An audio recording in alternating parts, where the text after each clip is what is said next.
9, 8, 7, 6, 5, 4, 3, 2, 1, 0.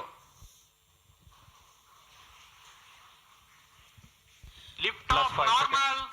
Bright morning of the New Year's Day made brighter by a majestic Plus liftoff. 10 seconds. PSLV C-58 carrying India's X-ray polarimetric satellite towards its destination. ప్రపంచం మొత్తం new year celebrations కి plan చేసుకుంటూ ఉంటే ఒక unique satellite launching కి భారత్ సైంటిస్టులు మాత్రం December 31 morning నుండి కౌంట్ డౌన్ స్టార్ట్ చేశారు. ఒకే ఒక్క దేశం ఇలాంటి స్టడీ చేసింది.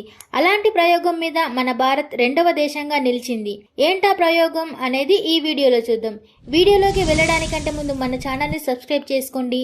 ఇలాంటి ఇన్ఫర్మేటివ్ వీడియోస్ డైలీ మా ఛానల్లో అప్లోడ్ అవుతాయి. అలానే వీడియో చివరి వరకు చూడండి, ఇంట్రెస్టింగ్ గా ఉంటుంది. చంద్రయాన్ 3 మరియు ఆదిత్య L1 విజయం తర్వాత అంతరిక్ష రంగంలో ప్రపంచంలో భారతదేశ ఖ్యాతి మరో స్థాయికి చేరుకుంది. ఈ ప్రయోగాల సక్సెస్ తర్వాత ఇస్రో మరింత ఫాస్ట్ గా ఫ్యూచర్ ప్రయోగాలను నిర్వహిస్తుంది. ఈ క్రమంలోనే తిరుపతి జిల్లా శ్రీహరికోటలోని సతీష్ ధావన్ స్పేస్ సెంటర్ నుండి PSLV రాకెట్ ద్వారా ఎక్స్రే పొలారిమీటర్ శాటిలైట్ ను అంతరిక్షంలోకి పంపింది. దీనిని షార్ట్ కట్ లో ఎక్స్పోసాట్ అంటారు. ఇందుకు సంబంధించిన count down December 31 morning 8 o'clock కి స్టార్ట్ అయి కంటిన్యూస్ గా 25 hours పాటు కొనసాగింది. కౌంట్ డౌన్ ముగిసిన తర్వాత సోమవారం ఉదయం 9:10 PSLV C-58 రాకెట్ షార్లోని మొదటి ప్రయోగ వేదిక నుండి నింగిలోకి దూసుకెళ్లింది. ఈ ఎక్స్పోసాట్ శాటిలైట్ ను భూమికి 500 నుండి 700 కిలోమీటర్ల దూరంలో ఉన్న కక్షలో ప్రవేశపెట్టారు.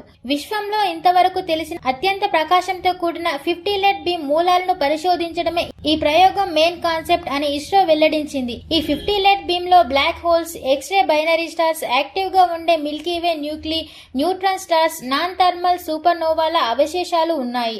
ఇలాంటి ప్రయోగాన్ని భారత్ తొలిసారిగా చేపడుతుండగా ఇంతకుముందు అమెరికా ఈ ప్రయోగాన్ని చేపట్టింది. 2021లో నాసా ఇమాజింగ్ ఎక్స్రే పొలారిమెట్రీ ఎక్స్ప్లోరర్ ప్రయోగాన్ని అమెరికా నింగిలోకి పంపింది. అయితే మనం ప్రయోగించిన ఈ ఎక్స్పోసాట్ శాటిలైట్ కనీసం 5 సంవత్సరాల పాటు తన పరిశోధన నిర్వహించనున్నట్లు ఇస్రో తెలిపింది. ఈ శాటిలైట్ ను యుఎస్ శాటిలైట్ సెంటర్ సహకారంతో రామన్ రీసెర్చ్ ఇన్స్టిట్యూట్ డెవలప్ చేసింది. పొలారిమెట్రీ అనేది ఖగోళ వస్తువులు, తోకచుక్కల నుండి సుదూర గెలాక్సీల వరకు సమాచారాన్ని అంచనా వేయడానికి అనుమతించే శక్తివంతమైన సాధనం. ఎక్స్పోసాట్ మిషన్ తనలోని 2 పేలోడ్ల ద్వారా ప్రకాశవంతమైన ఎక్స్ కిరణాల మూలాల టెంపోరల్ స్పెక్ట్రల్ పోలరైజేషన్ లక్షణాలను ఎట్ ఏ టైం స్టడీ చేయగలదు. ఇందులోని ప్రాథమిక పేలోడ్ పోలిక్స్, పోటాన్, మధ్యస్థ ఎక్స్రే శక్తి పరిధిలో ధ్రువణ స్థాయి కోణాన్ని కొలువనున్నాయి.